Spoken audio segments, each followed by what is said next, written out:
శ్రీ గురుభ్యో నమః. ఓం శ్రీ మాత్రే నమః. ముందుగా మా ప్రేక్షకులందరికీ కూడా 2026వ సంవత్సర శుభాకాంక్షలు.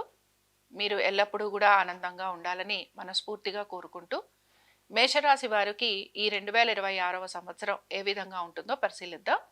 అయితే మనం పరిశీలించేది మీరు గమనించాల్సింది న్యూ ఇయర్ పద్ధతి. అంటే జనవరి 2026 నుంచి డిసెంబర్ 2026 వరకు మాత్రమే మనం పరిశీలించడం అనేది కనపడుతూ ఉంటుంది. ప్రధానంగా గమనించాల్సిన విషయం ఏంటంటే, ఎలాంటి ప్రిడిక్షన్స్ ఇచ్చినా కూడా 2-3 గ్రహాలు అంటే ఇంపార్టెంట్ గ్రహాలు మారితే తప్ప మనకి ప్రిడిక్షన్స్ ఇవ్వడానికి అంత అనుకూలంగా ఉండదు. కాబట్టి మనము ఈ సంవత్సరంకి సంబంధించిన ప్రిడిక్షన్స్ని 2 భాగాలుగా చేసుకుందాం.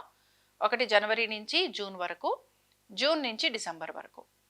జనవరి నుంచి జూన్ వరకు కనుక మనం తీసుకుంటే చాలా పెద్ద చేంజెస్ అంటూ కూడా ఇక్కడ మనకేమీ కనిపించట్లేదండి. ముఖ్యంగా ఒక రకంగా చెప్పాలి అంటే జనవరి 16కి మాత్రం కొంతవరకు మీకు అనుకూలంగానే ఉంది. అంటే కొంచెం స్ట్రాంగ్గా అవుతున్నారు. కానీ ఉద్యోగానికి సంబంధించి విపరీతమైన టెన్షన్స్ ఇలాంటివి ఎక్కువగా ఉంటూ ఉంటాయి. దీంతో పాటు మీ సంతానము, వారి యొక్క ఆరోగ్యము, విద్య, ఉద్యోగము వీటిపైన కూడా మీరు ఆలోచించాల్సిన పరిస్థితులు మీకు కనపడుతూ ఉంటాయి. అంటే ఏదైనా ఒక పని జరిగే ముందర ఒక ఈవెంట్ అనేది జరుగుతూ ఉంటుంది కదండి. ఏదో ఒక సంగతి జరిగితేనే మనం దాని గురించి ఎక్కువగా ఆలోచన చేస్తాం. కాబట్టి అలాంటి ఈవెంట్స్ అనేవి కలిగేందుకు అవకాశం ఉంటుంది. అయితే ఇక్కడ స్థిరాస్తుల విషయంలో మీకు కొంతవరకు అనుకూలత అనేది కూడా కనపడుతుంది. ఇంకా జనవరి తర్వాత ఫిబ్రవరి కనుక మనం పరిశీలిస్తే ఆరోగ్యానికి సంబంధించి అయితే ఇబ్బందులు కనపడుతున్నాయి. సంతానానికి సంబంధించి కూడా మీకు ఇబ్బందులు అనేవి కనపడుతూ ఉంటాయి. వారి వారి యొక్క ప్రతి విషయం గురించి కూడా మీరు ఎక్కువగా డిస్టర్బ్ అవుతూ ఉంటారు. అలాగే వారు మీ మాట వినకపోవటం, మీకు వారితోటి అనుకూలత లేకపోవటం ఇలాంటివి ఎక్కువగా ఉంటాయి. కోర్టు విషయాలు కానీ, లేకపోతే శత్రువుల వలన ఇబ్బందులు కానీ ఇలాంటివి కూడా మీకు అధికంగా ఉంటాయి. ఒక రకంగా స్ట్రెస్ ఎక్కువగా ఉంటుంది. స్ట్రెస్తో పాటు చేస్తున్న పనిలో ఎక్కడా కూడా మీకు అంత మంచి మార్పులు అనేవి కనిపించటం లేదు. ఆర్థికంగా ఖర్చులు ఎక్కువగా ఉన్నాయి. అంటే ఉద్యోగపరంగా, వ్యాపార పరంగా, ఇతర వృత్తుల పరంగా కూడా ఆశించినట్టుగా మార్పులు అనేవి కనిపించటం లేదు. అయితే మీ స్థిరాస్తులపైన మీకు ఆదాయ మార్గాలు పెరిగేందుకు అవకాశం ఉంటుంది. ఇందాక చెప్పినట్టుగా సంతానానికి సంబంధించి ఎక్కువగా ఇబ్బందులు ఉంటాయి. దీంతో పాటు ఎక్కువగా మానసికంగా ప్రశాంతత అనేది తగ్గుతూ ఉంటుంది. అలాగే మెయిన్గా మీ యొక్క స్థిరాస్తి వ్యవహారాలపైన మీకు ఆర్థికంగా పురోగతి కూడా కనపడుతూ ఉంటుంది. ప్రధానంగా గమనించాల్సిన విషయం ఏమిటి అంటే, ఏప్రిల్ 2 తర్వాత నుంచి మాత్రం ఖచ్చితంగా ఉద్యోగానికి సంబంధించి ఇబ్బందులు ఉంటాయి అని మాత్రం గ్రహించాలి. ఇందులో మీ యొక్క అనాలోచితంగానే చాలా విషయాలు జరిగేందుకు అవకాశం ఉంటుంది. ఉద్యోగాలు కోల్పోవటము, ఉద్యోగాలకి రిజైన్స్ ఇవ్వటము, రెసిగ్నేషన్ ఇవ్వడము, మీ ప్రమేయం లేకుండానే మీ యొక్క మాట మీరేమీ అనకుండానే అక్కడ అనేక పనులు అనేవి జరిగిపోతూ ఉంటాయి. ఉద్యోగం అనుకుందాం, వ్యాపారం అనుకుందాం, ఇతర వృత్తులు అనుకుందాం. అలాగే అంటే మేషరాశికి చెందిన వారు ఎటువంటి వృత్తిలో ఉన్నవారైనా సరే వీరికి ఖచ్చితంగా ప్రాబ్లమ్స్ అనేవి కనపడుతున్నాయి. దీంతో పాటు మీ యొక్క ఆస్తులకి సంబంధించి కూడా మీకు మీ యొక్క సోదర సోదరీమణులతోటి ఇబ్బందులు ఉండే అవకాశాలు ఎక్కువగా ఉంటాయి. సో ఇవి మనకి కనపడుతున్నాయి కనుక ప్రధానంగా ఇక్కడ మనం గమనించాల్సింది మే వరకు కూడా ఎలా ఉంటుంది. మేలో కొంచెం రిలీఫ్ వస్తోంది కానీ పూర్తి స్థాయిలో రిలీఫ్ అయితే రావడం లేదు. కానీ మీరు ఇక్కడ చాలా స్ట్రాంగ్ అవుతున్నారనమాట. సో మీరు ఆలోచించే విషయాలు ఏవైతే ఉంటాయో అవన్నీ కూడా చాలా వరకు మీరు స్ట్రాంగ్గా డిటర్మిన్డ్గా డెసిషన్ తీసుకుంటారు. దీంతో పాటు మీ యొక్క తల్లిదండ్రుల గురించి కూడా మీరు ఎక్కువగా ఆలోచన చేస్తారు. స్థిరాస్తి వ్యవహారాలలో కొంత ఆసక్తిని చూపిస్తూ ఉంటారు.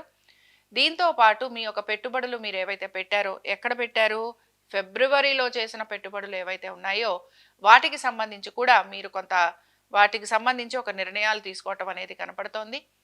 భార్యాభర్తల మధ్యన ఇబ్బందులు ఏవైతే ఉన్నాయో వాటిని కూడా మీరు పరిష్కరించుకోవడానికి ప్రయత్నం అనేది చేస్తూ ఉంటారు. సరే, ఇక్కడ వరకు మనకు ఒక ఫేజ్ నడుస్తోంది అనమాట. అంటే జనవరి నుంచి మే వరకు ఒక ఫేజ్ ఉంది. ఇక్కడ జూన్ నుంచి మనకి ఇంకొక డిఫరెంట్ ఫేజ్ కనపడుతోంది.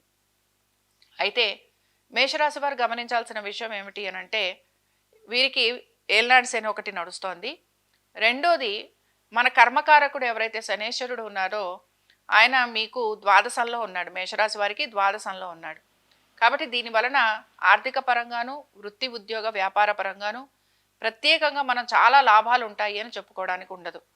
ఎప్పుడూ కూడా ఏదో ఒక తీవ్ర కన్ఫ్యూజన్ ఉండటం, లేకపోతే ఉద్యోగాలు లేకపోవటం, ఉద్యోగాలు కోల్పోవటం, హఠాత్తుగా ఉద్యోగాలు లాంటివి పోవటం, లేదా చేస్తున్న ఉద్యోగంలో ఎటువంటి ఆనందము లేకపోవటం, ఇలాంటివి అనేక రకాల ఉద్యోగాలకు సంబంధించి ఎటువంటి డిస్టర్బెన్సెస్ ఉండాలో అన్నీ కూడా మనకి ఇక్కడ కనపడుతూ ఉంటాయి. దీంతో పాటు రుణాలు అధికంగా తీసుకొని ఉండుంటారు.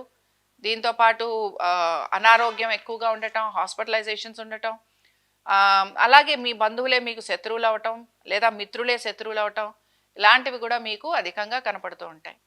అందుకని మేషరాశి వారు ఎప్పుడు కూడా కొంచెం జాగ్రత్తగా అయితే ఉండాలి.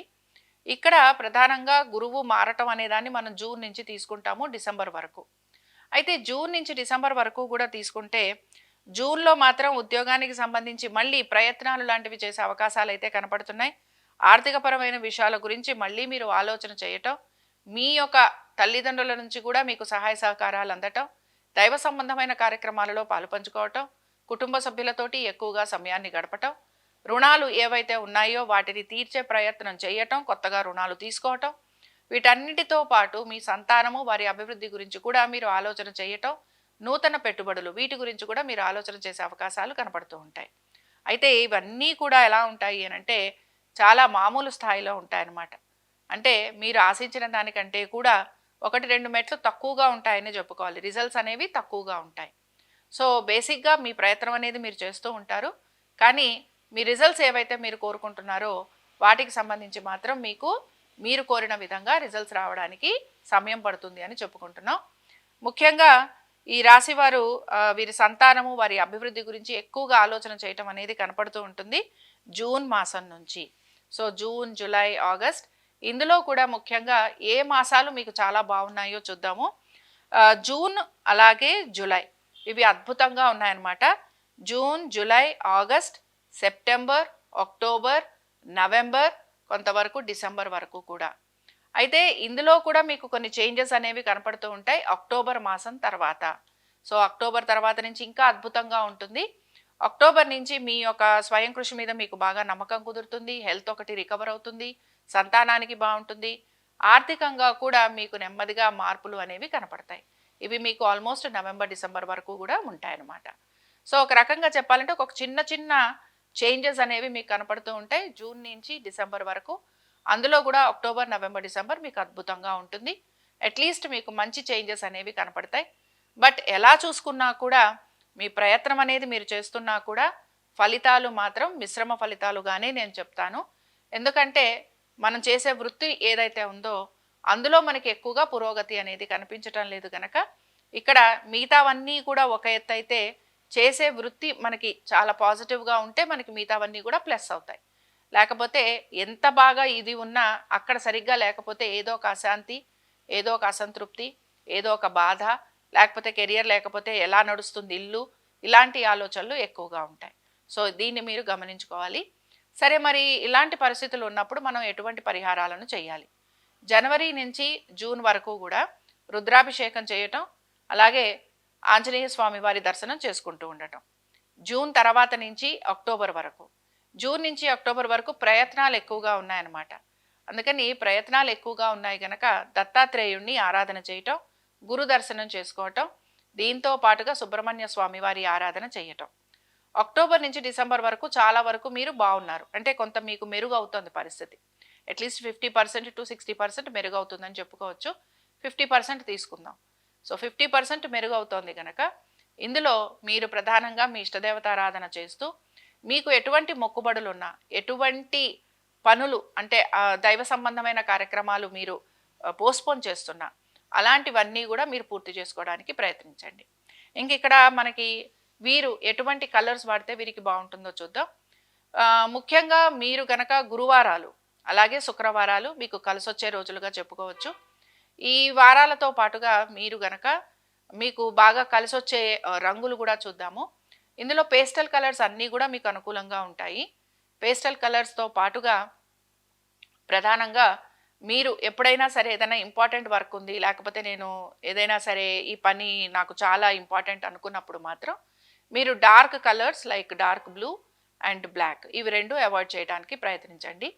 అండ్ మీకు ఇంపార్టెంట్ నంబర్స్ ఏంటి అని అంటే మీ లక్కీ నంబర్స్ ఈ సంవత్సరానికి లేకపోతే వీటిని కనుక తీసుకుంటే మీకు 9, 5, 1 ఈ 3 నంబర్లు కూడా మీకు అనుకూలంగా ఉంటాయి.